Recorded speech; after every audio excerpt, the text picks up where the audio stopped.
The wind howled through the alleyway as James leaned against the brick wall, his face bruised and his pride shattered.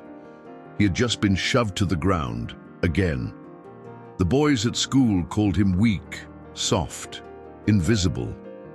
No matter how hard he tried to stand tall, life always found a way to knock him back down. It wasn't just the bullies, it was the teachers who overlooked him, the coaches who benched him, and even his own father, who sighed every time James chose books over boxing gloves.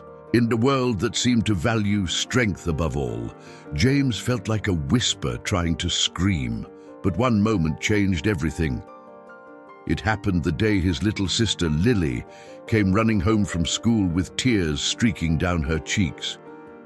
"They pushed me," she sobbed, her voice trembling. "They said I was weak, just like you." That sentence struck James deeper than any punch ever had. That wasn't just pain, it was a call, a challenge, a turning point. He didn't become angry. He didn't swear revenge. Instead, something inside him shifted. He looked in the mirror that night and whispered to himself, "If the world underestimates me, maybe that's my greatest weapon."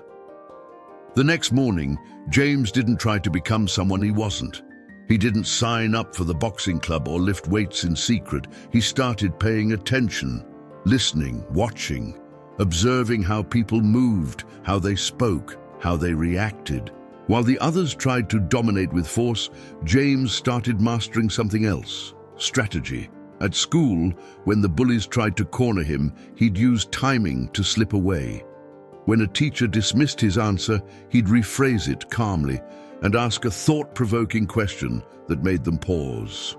Slowly, quietly, he began turning his weakness into a form of power no one saw coming.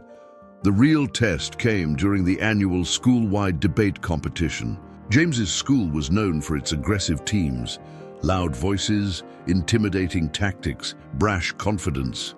The other students barely noticed James when he stepped up to the podium, but he didn't need them to notice. He needed them to listen. With a calm voice and piercing clarity, James dismantled his opponent's arguments, not with volume, but with insight. He used logic like a blade, patience like a shield. The crowd didn't cheer immediately, but by the end, there was silence. A silence born from stunned respect. When the judges announced the winner, James's name echoed through the auditorium like a bell breaking the clouds. He looked toward the back row and saw Lily jumping up and down, clapping, her face bright with pride.